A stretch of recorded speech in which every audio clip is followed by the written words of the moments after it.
J'appelle maintenant le professeur Thierry Lenz, que tout le monde connaît. Il est directeur général de la Fondation Napoléon. Il enseigne à l'ICES depuis 2012. Ça ne nous rajeunit pas, bien sûr. Oui, surtout moi, oui. Et il est auteur sur la figure de Napoléon d'une quarantaine d'ouvrages. Eh bien, il va nous entretenir d'une question fondamentale. Pourquoi faut-il étudier les deux empires? Peut-être pourrait-on d'ailleurs ajouter la Deuxième République? On va l'ajouter. Merci. Bien, messieurs les présidents, messieurs les doyens, monsieur le maire adjoint, chers étudiants, mesdames, messieurs, quand on prépare une journée comme celle-ci, on pose évidemment des questions, la question maximum, et puis quelques mois avant, on se dit, ben, tiens, finalement, tel jour à La Roche-sur-Yon, je vais devoir traiter de cette question, et on se dit, mais qui a eu une idée pareille, hein? Parce qu'évidemment, on ne va pas pouvoir traiter le sujet intégralement, et vous allez le voir, je l'ai un petit peu réduit, mais dans cette réduction, vous trouverez des arguments pour la version moins light que vous aviez peut-être imaginée. Alors vous le savez, ici, la chaire Napoléon, des cours, des travaux dirigés sur les deux empires, plus un séminaire que le professeur Jean-Pierre Descotte a bien voulu me confier, bien d'autres enseignements encore, montre combien la faculté des sciences politiques, d'histoire et de sciences humaines de notre institut accorde de l'importance à l'étude des régimes politiques, de la société, des relations internationales au XIXe siècle, et parmi eux, donc, évidemment, les deux empires. C'est un choix qui s'inscrit dans le désir qui a toujours été marqué ici à l'ICES, que nos enseignements tournent d'abord autour de l'apprentissage, de la compréhension et enfin, si on a un peu le temps, de l'analyse des éléments fondateurs de notre histoire contemporaine, de l'histoire de France contemporaine, pour laquelle ces deux matières, histoire des deux empires, sont évidemment essentielles. Donc l'idée, c'est d'abord d'apporter à nos étudiants un socle de connaissances, fondé sur la chronologie, les faits politiques, et le b.a.-ba, en quelque sorte, avant de se lancer dans une discussion et des débats, sans quoi tout cela serait fondé sur le sable. Alors, ce seul projet justifie l'ampleur qui est donnée à l'ICES, à l'enseignement sur les deux empires, parce que si vous faites le calcul, ils représentent 35 ans de l'histoire de leur siècle, donc plus d'un tiers. Et comme Jean-Pierre Descotte veut qu'on ajoute maintenant la Deuxième République, ça m'arrange beaucoup, parce qu'on est presque à 40 hein, à ce moment-là.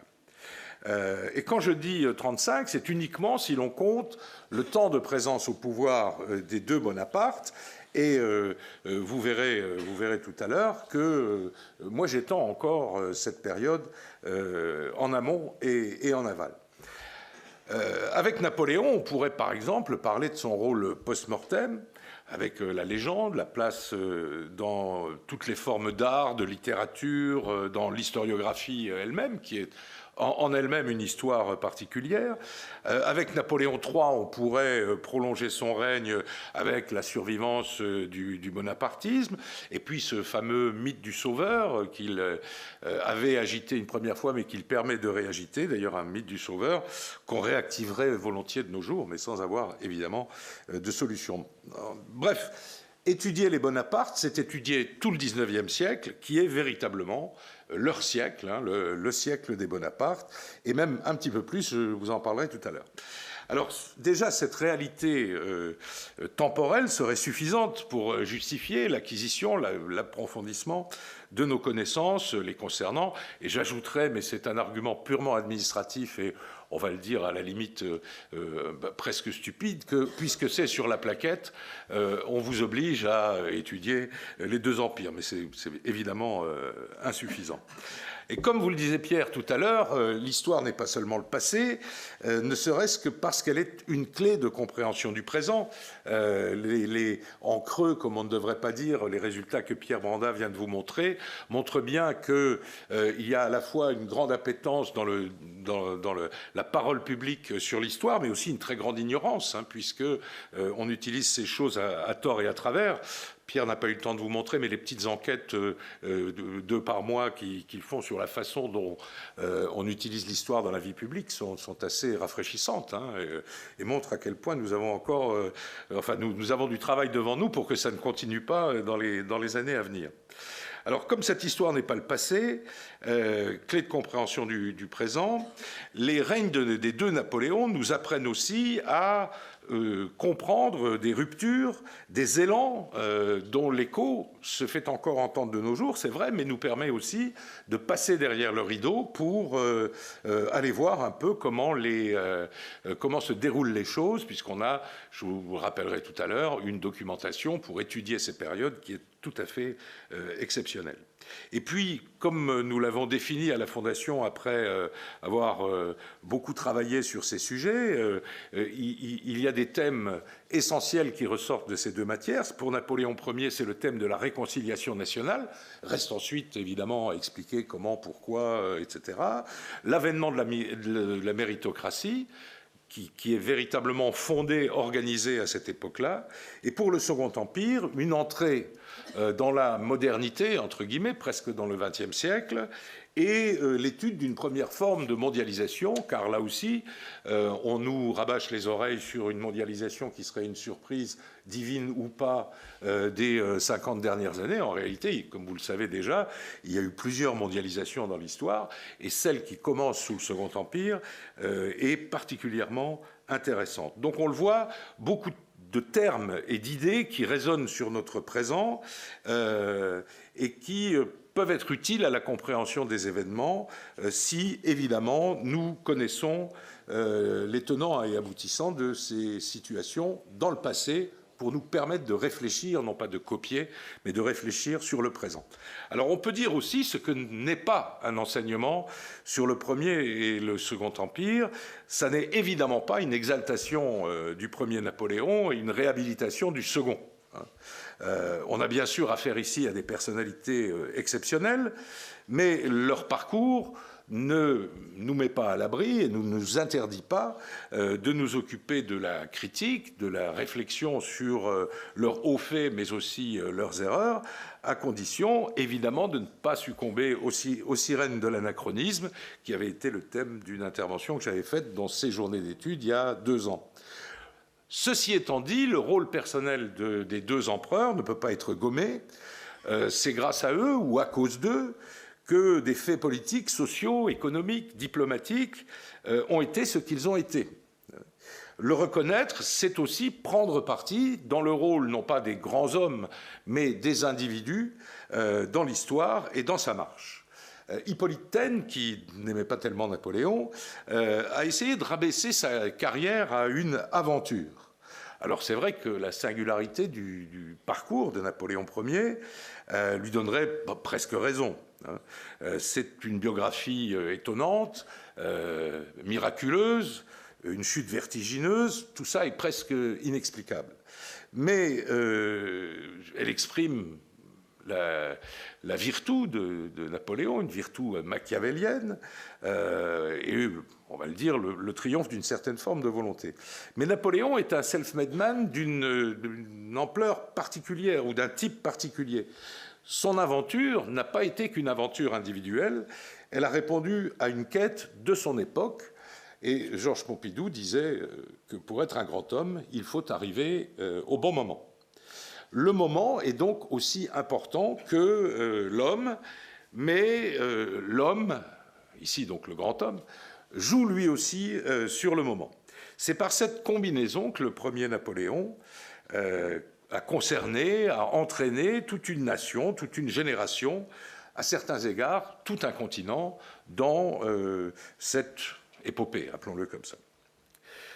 Comment et pourquoi cela a été possible, ce sont ça les vraies questions que l'on doit se poser sur Napoléon, en dehors du côté merveilleux de sa carrière. Les mêmes interrogations existent sur le neveu. Il a des origines familiales et dynastiques qui le préparaient probablement à régner, mais son avènement n'a pas été de soi. Il lui a fallu de la chance, d'une volonté, des prises de risques pour succéder à son oncle. Et d'ailleurs, à ce titre, il apparaît plus aventurier d'ailleurs que Napoléon Ier. Mais lui aussi, il a été la réponse que son temps a donnée à ses questionnements et à ses besoins. Être l'homme de son temps, y faire irruption au bon moment, en être l'effet, mais aussi la cause, c'est ce qu'ont réussi les deux Napoléons. L'histoire est sans doute construite par les peuples, mais ceux-ci n'écriraient que des brouillons s'ils n'étaient pas guidés et emmenés par des leaders, par des personnalités exceptionnelles. Et on doit dire qu'avec les deux Napoléons, le XIXe siècle a été particulièrement bien servi. Il semble donc que nos deux empires peuvent nous aider à comprendre le rôle de celui qu'on peut appeler le leader, le chef, voire le grand homme, mais à condition qu'il soit le fruit du moment, le fruit de son époque et la réponse aux questionnements de son époque. Alors, au-delà, il faudra que tu m'arrêtes, Jean-Pierre, si jamais je dépasse. Je sens que c'est parti pour. Oui. Au-delà de ces personnalités, j'y suis déjà ? Non. Il me reste 5 minutes. On n'y arrivera pas, mais bon, donc je vais résumer. 7 minutes. 7 minutes. Au-delà des personnalités de ces deux actions, on peut aussi, comme je vous le disais tout à l'heure, jeter grâce à eux un petit coup d'œil derrière le rideau pour voir comment fonctionne le pouvoir et son entourage. Alors, je cite souvent une phrase de Metternich qui disait « Heureusement que le public ne peut pas aller voir justement derrière le rideau parce qu'il serait très très surpris et parfois désagréablement surpris ». Alors, il se trouve que là, on a deux périodes pour lesquelles on a des sources, des mémoires, une bibliographie très très importante, des cartons en veux-tu, en voilà, dans tous les types d'archives et même au département des manuscrits de la Bibliothèque nationale de France, qu'il ne faut pas oublier, 1800 mémoires sur le consulat et l'Empire, donc vous voyez, c'est quand même, il y a de quoi un petit peu s'occuper, des milliers de cartons, des dizaines de kilomètres de rayonnage, bref, de quoi analyser la marche du gouvernement, les rouages de l'administration, de l'esprit public, mais aussi les rapports de force internes au pouvoir, les blocages, les conflits, les passages en force, les compromis qu'il faut parfois passer, et parfois aussi les renoncements. Donc, on a là, évidemment, il ne s'agit pas de plaquer ce qu'on y apprend, mais de voir que puisque l'homme est toujours l'homme, il y a là des indications sur la façon dont peut fonctionner le pouvoir. Si l'on quitte les deux personnalités, alors là, j'en aurais pour des heures, mais Jean-Pierre Descott ne me laisserait pas le faire, on peut aller chercher beaucoup de choses, beaucoup des fondements d'aujourd'hui dans cette histoire napoléonienne. On va en retenir deux, ou peut-être qu'une seule, de les institutions. Alors, comment est-ce qu'on pourrait ignorer aujourd'hui les règnes des deux Napoléons sur le plan politique et institutionnel ? C'est ici qu'il faut séparer, à mon avis, l'œuvre de l'oncle et du neveu, mais avant de les réunir dans une espèce de continuité qui va sur un siècle et demi. Parce qu'il y en a un qui est un enfant des Lumières, et il y en a un qui est un peu, on va dire, le père du début du XXe siècle. Ça serait un petit peu long à expliquer, mais on pourrait le faire. Donc on le voit, on a là une ampleur temporelle qui est exceptionnelle dans l'histoire contemporaine et qui, à la fin, va créer une espèce de continuité dans l'histoire de France. Alors sur le plan politique et institutionnel, les deux se situent à un carrefour d'époque. C'est-à-dire à un moment où on ne sait pas quoi faire, où une vieille société est en train de s'estomper, où il faut en fonder une nouvelle, mais comment, etc. Et là, si vous voulez, ça peut aussi nous rappeler quelque chose et nous aider à réfléchir à la façon dont ce dilemme, ce problème a été réglé par ces deux empereurs. Prenez Napoléon Ier, il arrive au pouvoir à un moment où, la Révolution a modifié le sens de la légitimité. C'est-à-dire qu'on passe d'une légitimité, on va dire, monarchique à une légitimité représentative, démocratique, appelons-la comme on veut. D'ailleurs, à l'époque, on ne savait pas comment l'appeler, donc on peut en faire autant. Et que son rôle historique a été, à un moment donné, d'adopter une de ses doctrines, mais en allant pas trop vite. Et c'est la leçon institutionnelle de la marche de Napoléon, c'est que il avait, je pense, compris le sens des choses, c'est-à-dire qu'on allait vers le régime représentatif, et que c'est celui-ci qui triompherait à l'arrivée, mais simplement, il savait aussi qu'il y avait des blocages dans la société. On n'avait pas, en 10 ans, complètement oublié la légitimité monarchique, elle existait encore dans les esprits, peut-être même un peu dans le sien, encore qu'il a beaucoup soutenu pendant la Révolution la marche vers le régime représentatif, et il a donc avancé avec une certaine prudence, mais dans un sens qui était le renforcement du régime représentatif. La leçon de tout ça, ça n'est pas de dire que Napoléon s'est cru de droit divin et a renoncé aux principes révolutionnaires, comme on le dit longtemps. Mais il a opté pour un régime représentatif qu'il a essayé de porter lentement comme le fondement de la légitimité. Et en ce sens, il l'a acclimaté en France, quel que soit le choix de la symbolique, de la titulature du chef du pouvoir exécutif. 35 ans plus tard, quand son neveu arrive aux affaires, eh bien, le régime représentatif s'est grosso modo imposé. Les 2 chartes l'ont conservé, alors sauf pour la nature et la titulature du chef de l'exécutif, qui était donc un monarque héréditaire, mais en retenant tout ce que le régime représentatif permettait. Le vote censitaire, l'élection à plusieurs degrés, l'exclusion des femmes du droit du suffrage universel. Et avec la Seconde République, on passe une étape supplémentaire, la Seconde République, dont il faut tout de même rappeler que le président a été Louis-Napoléon Bonaparte. On passe une étape supplémentaire avec la disparition du sens et de l'élection à plusieurs degrés. Reste le vote des femmes, qui nous rend toujours triste lorsqu'on en parle. Il faut attendre 1946, donc hors ma période, pour pouvoir en parler. Et donc la modernité de Louis-Napoléon Bonaparte, ça a été de comprendre lui aussi que le sens de l'histoire, si l'histoire a un sens, c'était d'aller vers le suffrage universel.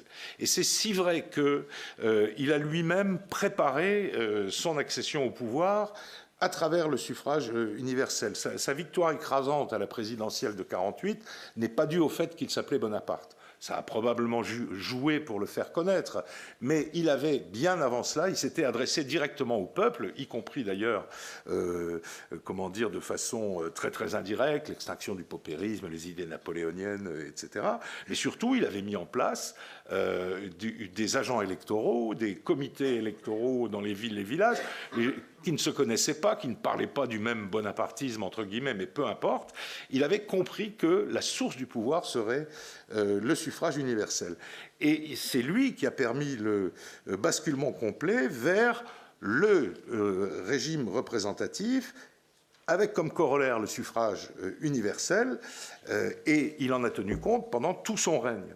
On pourrait donc, on pourrait presque d'ailleurs y ajouter une marche assez lente vers un parlementarisme dont la Constitution de 1869, que la Constitution de 1869 rapproche de celle de 1958.